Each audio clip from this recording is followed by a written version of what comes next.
আমরা হচ্ছে আজকে আমাদের লাস্ট টপিক যেটা ওইটা ধরবো, পাওয়ার অ্যাম্প্লিফায়ার।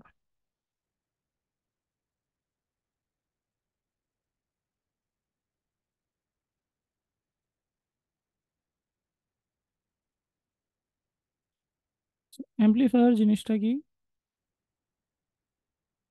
এটা হচ্ছে একটা ছোট সিগন্যালকে একটা বড় সিগন্যালে কনভার্ট করতে পারে, রাইট?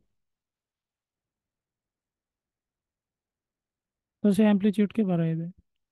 সো এটা হইতে পারে একটা current or voltage, current or voltage. So এই সাইনারটা একটা কারেন্টও হইতে পারে, টাইম ভার্সেস কারেন্ট গ্রাফ হইতে পারে, অথবা একটা টাইম ভার্সেস ভোল্টেজ গ্রাফও হইতে পারে। ঠিক আছে? কারেন্টকে অ্যাম্প্লিফাই করলে আমরা বলি কারেন্ট অ্যাম্প্লিফায়ার, ভোল্টেজকে অ্যাম্প্লিফাই করলে আমরা বলি ভোল্টেজ অ্যাম্প্লিফায়ার। ঠিক আছে?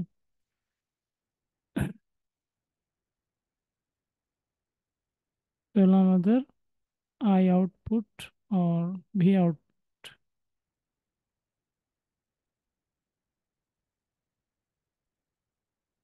আর এটা হচ্ছে অ্যাম্প্লিফায়ার।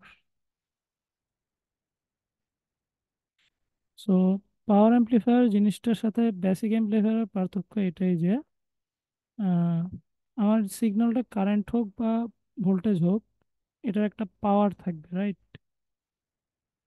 সো এটার পাওয়ারটা কত হবে? Voltage into current. ধরেন input voltage input current. So এটা আমার কারেন্টই হোক কিংবা ভোল্টেজই হোক, ডাজন্ট ম্যাটার। বা ধরেন কারেন্ট, ঠিক আছে, এটা ধরেন কারেন্ট।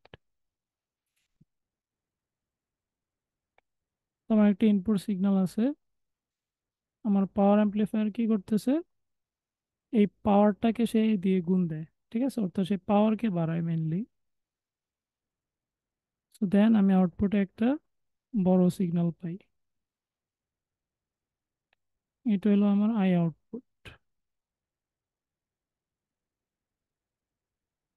সো আই আউটপুটের পাওয়ার হচ্ছে V output into I output. So power amplifier ভোল্টেজকে তেমন একটা বাড়ায় না, ঠিক আছে? সো ভোল্টেজ অলমোস্ট সেম রাখে, অলমোস্ট। ওকে।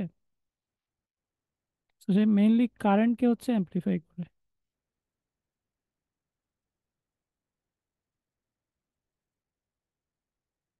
সমান হচ্ছে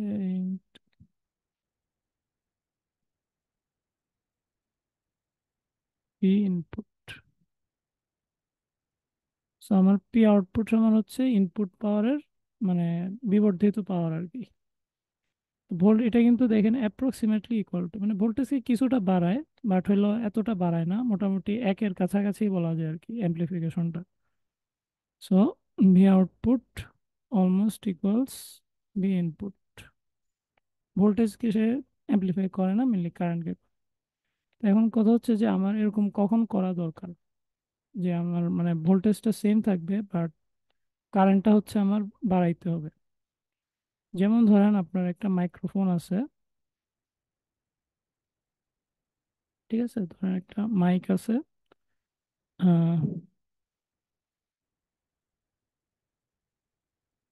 তো এই মাইক্রোফোনে হচ্ছে আপনি আপনার ভয়েসটা দিচ্ছেন।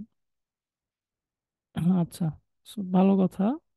তো আপনি এটা দিয়ে চাচ্ছেন যে একটা ইয়েকে ড্রাইভ করবেন, একটা স্পিকারকে ড্রাইভ করবেন। ঠিক আছে,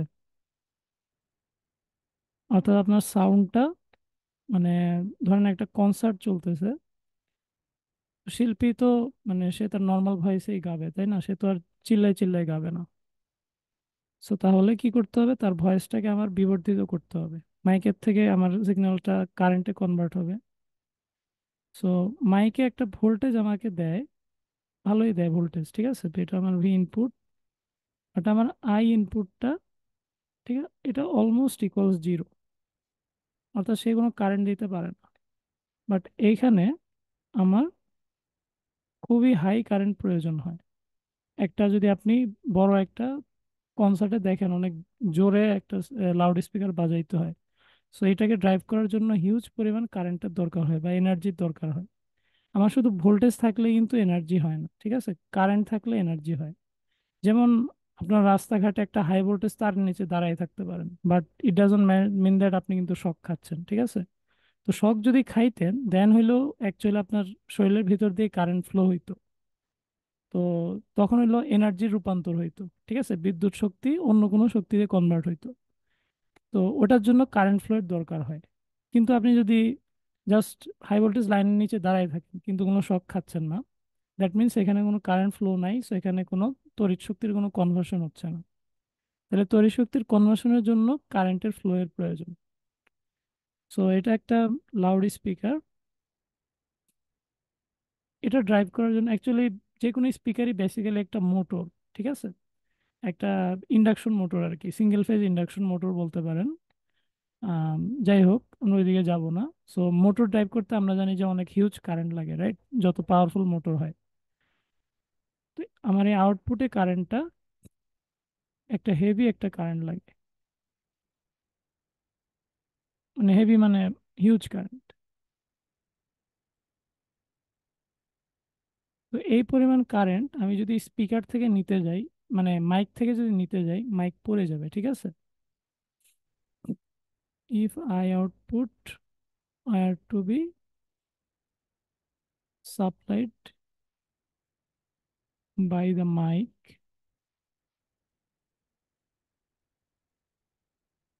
it would have been damaged.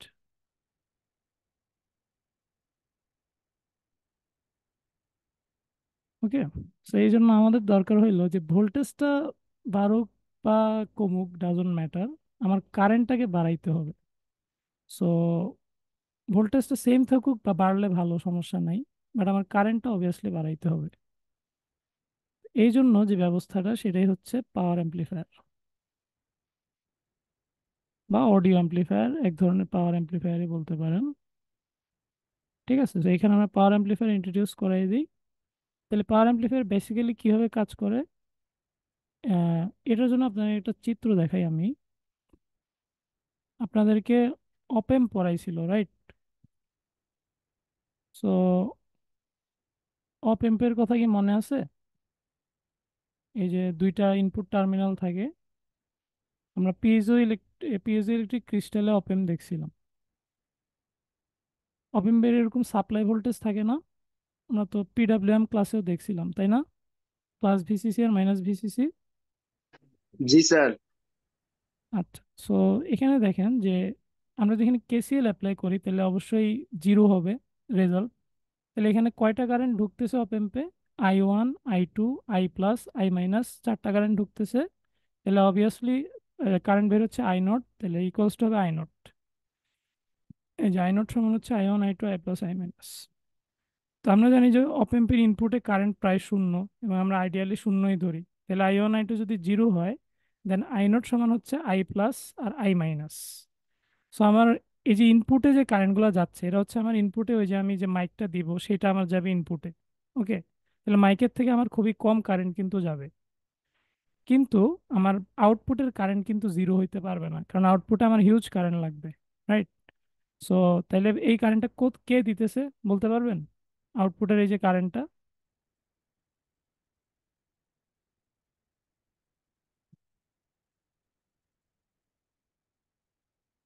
মানে আমার অ্যাম্পলিফায়ার নিলে বিবর্ধিত করলো, কিন্তু বিবর্ধিত করলে আমার এই যে মানে কারেন্ট বিবর্ধিত হয়েছে, মানে কি বেশি কারেন্ট তো ফ্লো করাইতে হবে আমাকে, তাহলে এই কারেন্টটা কে দিতেছে?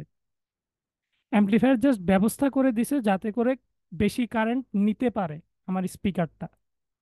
ওকে, ব্যবস্থাটা সে করে দিছে, কিন্তু এই কারেন্টটা অ্যাকচুয়ালি দিচ্ছে কে? মানে কার থেকে কারেন্টটা নেওয়ার ব্যবস্থা করে দিছে অ্যাম্পলিফায়ার? I1 আর I2 তো জিরো, বুঝাইতে পারছি? এই দেখেন এই ইকুয়েশনে I1 আর I2 জিরো, তাহলে I0 সমান কি হয়? আই প্লাস আর আই মাইনাস, নাকি?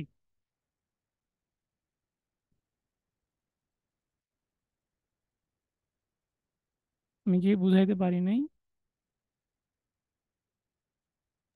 স্যার আরেকবার যদি একটু বলতেন। এই যে এখানে হচ্ছে I2, এখানে হচ্ছে I1, কারেন্ট যায়, এদিক থেকে আসতেছে আই প্লাস, ইথেন আসতেছে আই মাইনাস, এটা হচ্ছে output current I not. So এই কারেন্টগুলো কোত্থেকে আসতেছে? আমার যে সোর্স আছে তাদের থেকে।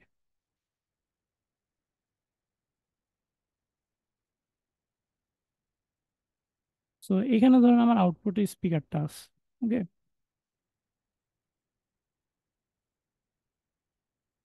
এখানে ধরেন আমার স্পিকারটা আছে, আর এগুলো হলো আমার সোর্স। আর এখানে আমার মাইক্রোফোনটা কানেক্ট করছি সামহাও, যে কোনো একটা কনফিগারেশন আমি কানেক্ট করছি, doesn't matter.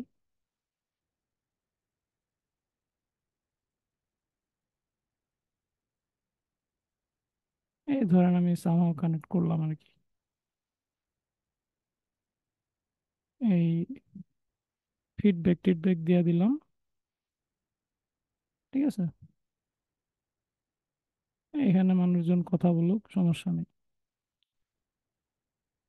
Okay, R I two ground করে দিলাম।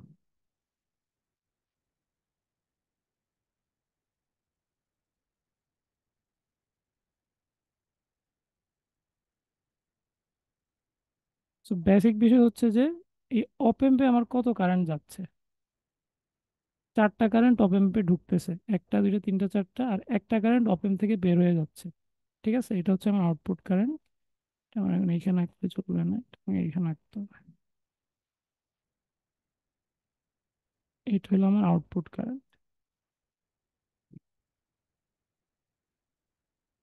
So I one plus I two plus I plus plus I minus, এই চারটা কারেন্ট অপ এম্পে ঢুকতেছে, আর এই কারেন্ট অপ এম্প থেকে বের হয়ে যাচ্ছে।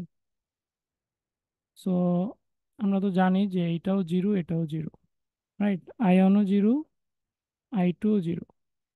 তাহলে আমার কি থাকে? I plus plus I minus equals I nought. তাহলে আউটপুট কারেন্টটা অ্যাকচুয়ালি কার থেকে আসতেছে? আই প্লাস আর আই মাইনাস থেকে। আর আই প্লাস আর আই মাইনাস কার থেকে আসতেছে? ছবি দেখে বলেন তো।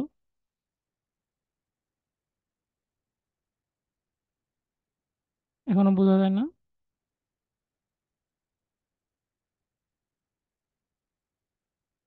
এগুলো ব্যাটারি থেকে আসতেছে না, সোর্স থেকে। জি স্যার, বিসিসি থেকে। বুঝতে পারছেন? তো জি। তাইলে আমার অ্যাম্পলিফায়ার খালি হইলো যে এই সোর্স থেকে বেশি পরিমাণ কারেন্ট নেওয়ার ব্যবস্থাটা করে দেয়, ঠিক আছে। সেটা হলো অ্যাম্পলিফায়ারের কাজ।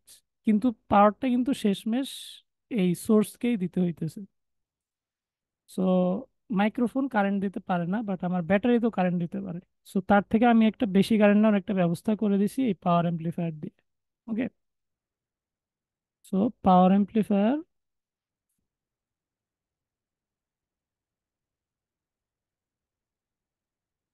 Basically creates the system to draw more current from power supply.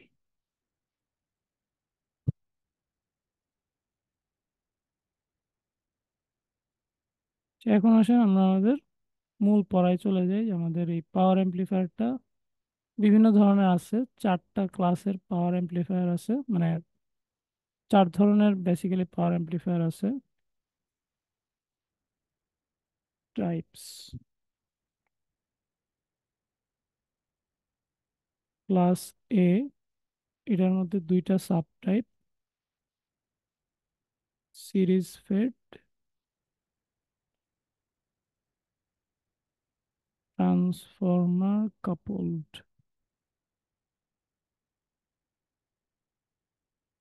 Class B,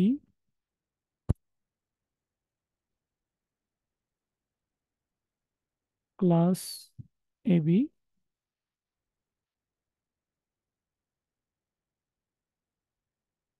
class C, class D. এইগুলো হচ্ছে আমাদের আছে, ঠিক আছে।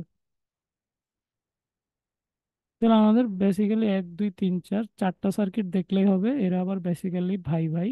সো কাছাকাছি এই দুইটা, ঠিক আছে। এগুলোর মোটামুটি একই সার্কিট। এদিক থেকে দিয়ে আপনি যত যাবেন আমার এফিসিয়েন্সি তত বাড়বে, ঠিক আছে, efficiency increases. So class B is better than class A. Class A be better than class B, and class D is the best. ঠিক আছে। আচ্ছা, সো এখন আসেন আমরা ক্লাস এটা পড়ি আজকে। সিরিজ ফেড ক্লাস এ।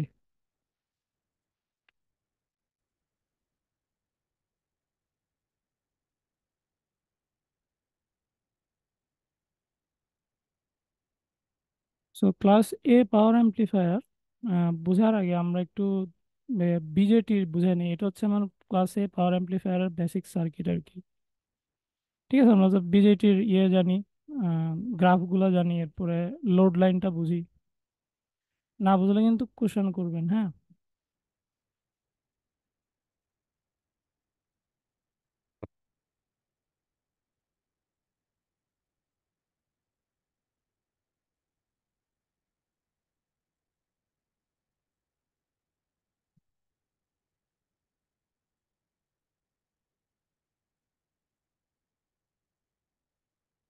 তো এই সার্কিটে আমার যে এখানে কি আছে, বিজেটির কালেক্টর টার্মিনাল আছে, কালেক্টর, বেস, এমিটার। সো আইসি কারেন্টটা মানে যে কারেন্টটা কালেক্টরে যায়, আর এমিটার কারেন্ট হচ্ছে আই, এটা ইম্পর্টেন্ট না, বাট আইবি কারেন্ট হচ্ছে আমার যেটা বেসে যাচ্ছে। আচ্ছা, সো আর এটা হচ্ছে আমার পাওয়ার ট্রানজিস্টর, ঠিক আছে। তো পাওয়ার ট্রানজিস্টর আর নর্মাল ট্রানজিস্টরের পার্থক্য হলো যে পাওয়ার ট্রানজিস্টর অনেক বেশি পাওয়ার হ্যান্ডেল করতে পারে। অর্থাৎ এর ভিতর দিয়ে, মানে একে অনেক বেশি পাওয়ার হ্যান্ডেল করতে হয়। নর্মাল যে আমরা বিজেটি ইউজ করি, ছোটখাটো বিজেটি, মানে 3 পিনের বিজেটি, ওইগুলার হইলো মানে 2-3 টাকা দাম। ওগুলার সামান্য একটু কারেন্ট গেলে পুড়ে টুরে যায়। বাট পাওয়ার অ্যাম্পলিফায়ারের ভিতর দিয়ে 1 এম্পিয়ার 2 এম্পিয়ার এরকম বিশাল পরিমাণ কারেন্ট যাইতে পারে, ঠিক আছে, যাতে করে মানে অর্থাৎ তাদের পাওয়ার সহনশীলতা অনেক বেশি। তো যেহেতু অনেক বেশি কারেন্ট এদের ভিতর দিয়ে যায়, সো এদের মধ্যে অনেক হিট তৈরি হয়। তো এই জন্য এদের সাথে আগে থেকে হচ্ছে হিট সিঙ্ক লাগানো থাকে, ঠিক আছে। যেমন আমি পাওয়ার বিজেটি লিখে সার্চ দিই,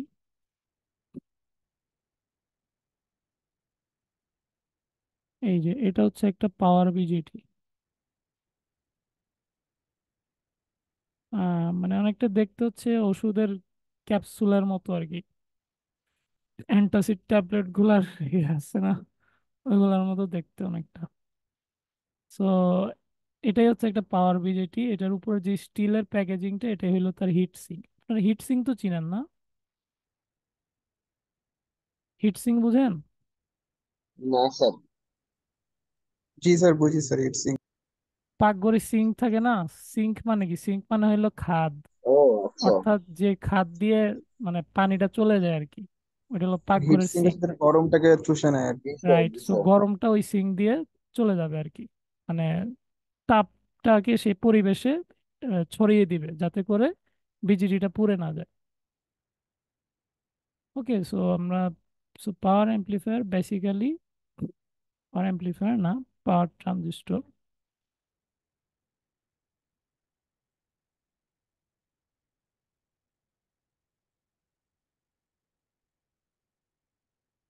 Power transistor can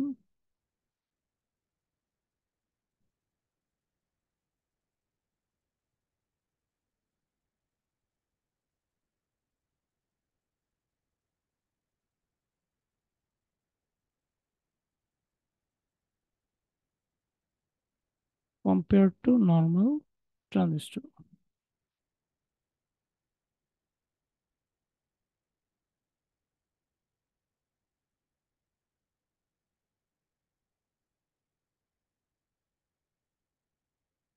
স্যার এগুলোর দাম কি বেশি পাওয়ার ট্রানজিস্টর? অবশ্যই। কত বেশি, মানে অনেক খুব বেশি নাকি? 100 টাকার মতো হবে মেবি, বা 60-70 টাকা এরকম। মানে বিজেটির দাম এভাবেই বাড়ে আর কি। আপনার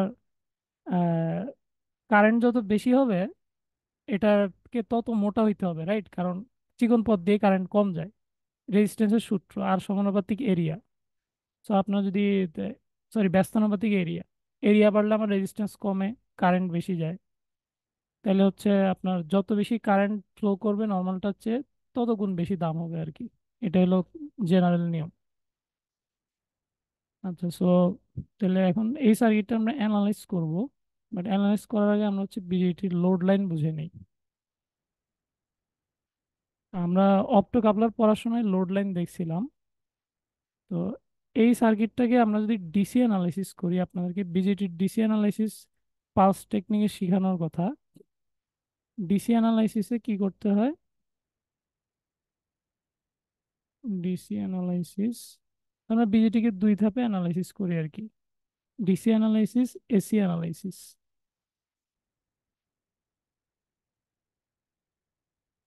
এসি অ্যানালাইসিস, ওকে। ডিসি অ্যানালাইসিসে আমার যে সার্কিটটা আছে ওইটার মধ্যে হইলো আমি মানে এসি সোর্স গুলাকে হচ্ছে জিরো ধরে নিব, ঠিক আছে? মানে এটা kind of like superposition theorem. আমরা এখানে কিন্তু দুইটা সোর্স আছে, একটা হচ্ছে ভিআই, যে ইনপুট সাইন ওয়েভ, আর একটা হচ্ছে আমার ভিসিসি, যে ডিসি ভোল্টেজ সোর্সটা। তো আমরা ডিসি অ্যানালাইসিসে কি করব? ভিসিসিটাকে অন রাখবো আর ভিআইটাকে অফ করে দেব, ঠিক আছে? আর ডিসিতে আমরা জানি যে স্টেডি স্টেটে ক্যাপাসিটর ওপেন সার্কিট হয়ে যায়। তাহলে ক্যাপাসিটর যদি ওপেন সার্কিট হয়ে যায়, তাহলে আমার সার্কিট কি হবে?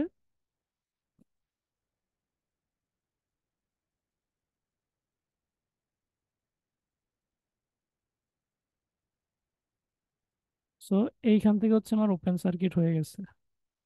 তো এগুলো আমার আর ওইদিকে কি আছে না আছে দেখার দরকার নাই। ওকে, সো এটা হলো আমার ভিসিসি, আরসি, আরবি, এটা হলো আমার আইবি কারেন্ট। এখন যেহেতু এইখানে কোনো কারেন্ট নাই, এখানে জিরো কারেন্ট, তাহলে এই কারেন্টটা আমার আইবি কারেন্টই হবে, ঠিক আছে? আইবি এই নোডে আসতেছে, এদিক থেকে জিরো আসতেছে, সো এদিকে আইবি যাবে। ওকে, আর এটা হবে আমার আইসি, আর এটা আইই। সো দেখেন যে আমার বিজেটির, আমরা জানি বিজেটি যদি অন থাকে তাহলে বেস টু এমিটার ভোল্টেজ হয় কত বলতে পারবেন? বিজেটি অন থাকলে base two emitter voltage,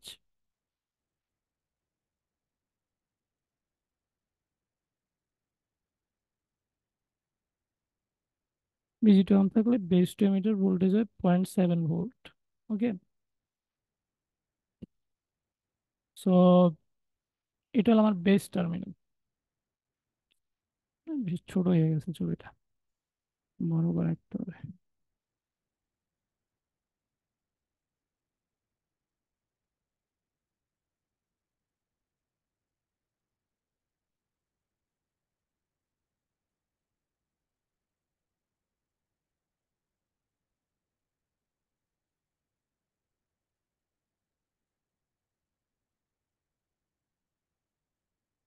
বিজেটির base two emitter voltage হয় 0.7 ভোল্ট। এটা হচ্ছে আমার বেস টার্মিনাল, এটা হচ্ছে আমার এমিটার টার্মিনাল। হলো গ্রাউন্ড, কালেক্টর, আরসি, ভিসিসি, আরবি, হলো আইবি, এটাও আইবি, আর এই কারেন্টটা হচ্ছে আমার আইসি। আচ্ছা, সো এখানে বলে রাখি যে আমার আউটপুট ভোল্টেজ, না আচ্ছা পরেই বলি। সো দেখেন আমার এই নোডের ভোল্টেজ হচ্ছে ভিসিসি, আর এই নোডের ভোল্টেজ হচ্ছে কি? অর্থাৎ আরবি এর দুই পাশের ভোল্টেজ দেখতেছি, এক পাশে ভিসিসি আর এক পাশে হচ্ছে ভিবি। তাহলে আমার আইবি কারেন্টটা সমান কি? VCC minus VB divided by RB. আচ্ছা, ভালো কথা। সো আমার আবার বেস টু এমিটার ভোল্টেজ হচ্ছে 0.7 মাইনাস ভিবি মাইনাস ভিই সমান হচ্ছে 0.7। তাহলে আবার এমিটারের ভোল্টেজ হলো জিরো, কারণ এটা গ্রাউন্ডে আছে। তাহলে ভিবি সমান হলো 0.7। সো এই তাইলে আমরা ফাইনালি পাচ্ছি যে আইবি সমান ভিসিসি মাইনাস 0.7 ডিভাইডেড বাই আরবি। ওকে, সো ডিসি অ্যানালাইসিস আমরা কেন করি? ডিসি অ্যানালাইসিস থেকে হচ্ছে আমরা ট্রানজিস্টরের কিউ পয়েন্ট বের করি।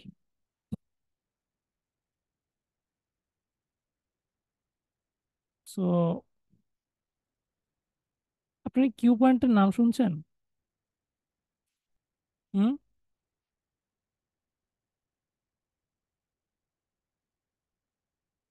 কিউ পয়েন্ট মানে হচ্ছে কোয়েশ্চেন পয়েন্ট।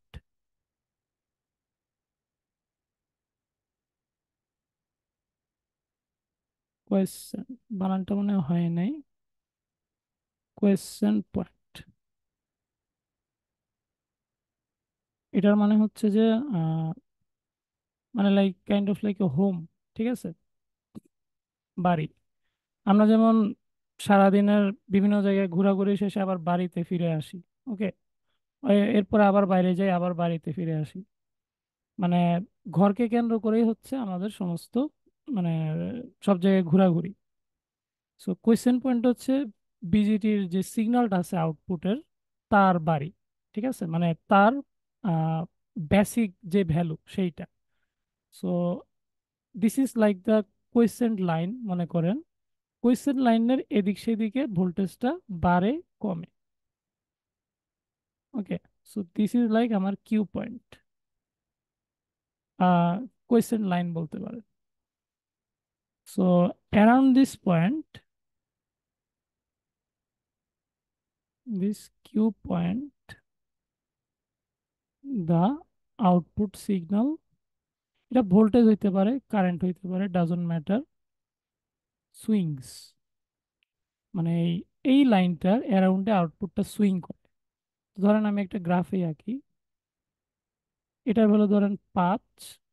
5-এর থেকে আমার সিগন্যালটা উঠলো ধরেন 2 বেড়ে 7 হইল, আবার 2 কমে ধরে হইলো কত, 3 হবে। রাইট। সো এই 5টা হচ্ছে আমার Q point. So Q point সমান হইলো আমার 5, বা ধরেন 0,5 আর কি, যদি একটা পয়েন্ট হিসেবে চিন্তা করেন। ঠিক আছে, এই যাই হোক। সো 5টা হচ্ছে আমার কিউ পয়েন্ট। এইটার অ্যারাউন্ডে আমার সিগন্যালটা বাড়ে বা কমে। সো এই যে আমার 7 থেকে 3 হচ্ছে, তাহলে আমার peak to peak value, peak to peak value তো নাম শুনছেন তাই না? Peak value, peak to peak value, এগুলোর নাম শুনছিলেন? জি স্যার, এগুলো শুনছি। আচ্ছা। সো এই সিগন্যালটাকে আমরা যদি দেখি, এটার ডিসি কম্পোনেন্ট হচ্ছে 5। ডিসি কম্পোনেন্ট ইকুয়ালস হচ্ছে কিউ পয়েন্ট। ঠিক আছে, ডিসি কম্পোনেন্টে কিউ পয়েন্ট 5। আর যদি আমরা বলি এসি কম্পোনেন্ট জানতে চাই, দেন আমরা পিক টু পিক ভ্যালুটা দেখতে পারি। পিক টু পিক সমান হচ্ছে 7 - 3, অর্থাৎ ম্যাক্সিমাম মাইনাস মিনিমাম, সমান হচ্ছে 4। অথবা আমরা পিক ভ্যালু দেখতে পারি। পিক ভ্যালু হচ্ছে peak to peak divided by 2, সমান হচ্ছে 4/2, সমান হইল 2। আচ্ছা, অথবা আমরা আরএমএস দেখতে পারি। আরএমএস সমান হচ্ছে পিক বাই √2, তাই না? আমরা সবাই জানি আইআরএমএস সমান IM/√2, এগুলো আমরা অনেকবার দেখছি। সো এটা হচ্ছে আমার 2/√2 সমান হচ্ছে √2। ওকে, গুড। তাহলে আমরা ডিসি বললে বুঝবো যে আমরা ডিসি সার্কিটটা সলভ করে, অর্থাৎ এই যে এই অবস্থায় সার্কিটটাকে রেখে একটা কিউ পয়েন্ট পাবো। ডিসি সার্কিট বানাতে হলে আমার কি করতে হবে? ডিসি সোর্সটাকে আমার রাখতে হবে, ভিসিসি কে এর জায়গায় রাখতে হবে।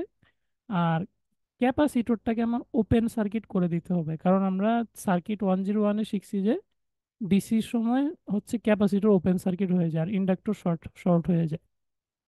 সো ক্যাপাসিটর ওপেন হয়ে যাচ্ছে, তাহলে তাহলে আমার আর ভিন কে শর্ট না করলেও চলতেছে, বাট বেসিক্যালি ভিন কে শর্ট করার কথা। সো আমি আঁকি, শর্ট করে আঁকি, সমস্যা নাই।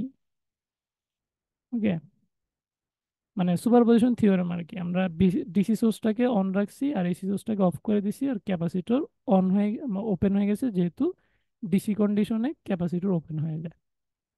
আচ্ছা, আমার এসি সোর্স তো শর্টই। তো এই ডিসি অ্যানালাইসিস শেষে আমরা কিউ পয়েন্টটা পাই, উই গেট কিউ পয়েন্ট। এখন কিউ পয়েন্টের আন্ডারে বিভিন্ন কিছু হইতে পারে, যেমন ধরেন আই বি কিউ। সো এই ভ্যালুটা অ্যাকচুয়ালি আইবি কিউ, ঠিক আছে, কারণ এটা আমরা ডিসি অ্যানালাইসিস করে পাইছি।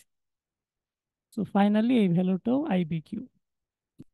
সো এটা ধরেন ভি বি কিউ হবে, ঠিক আছে। সো ভি বি কিউ সমান হচ্ছে 0.7। অর্থাৎ আমি শেষে দিয়ে যদি কিউ লাগাই দেন তাহলে ওইটা হচ্ছে একটা ডিসি ভ্যালু, ঠিক আছে। কিউ পয়েন্ট মানে একটা ডিসি ভ্যালু, সে সে একটা কনস্ট্যান্ট একটা অংশ, সে কিন্তু এসির মতো সুইং করতেছে না। ওকে। সো তাইলে হচ্ছে আমার এটা হচ্ছে আইবি হইতে পারে। দেন ধরেন আমার আইসি হইতে পারে, আইসি কিউ হইতে পারে। দেন ধরেন আমার ভিসিই কিউ হইতে পারে। তো এগুলো সবই হচ্ছে আমার কিউ পয়েন্ট বা আমার ডিসি কম্পোনেন্ট বলতে পারেন। তো কিউ পয়েন্টই হচ্ছে আমার ডিসি কম্পোনেন্ট। ওকে, ভালো কথা, আমরা এসির জন্য জায়গা রাখি। সো এখন আসেন তাহলে আমার আইসি কিউটা কি হবে। আমরা বিজিটি সূত্র জানি না, কালেক্টর কারেন্ট সমান কি, beta beta into base current, মনে আছে? এগুলো 9-10-এর বইয়ে আছে, মনে নাই? আচ্ছা, আমি আগে কিউটা ছাড়া আঁকি। এবার মনে পড়ছে? আইসি সমান বিটা টাইমস আইবি।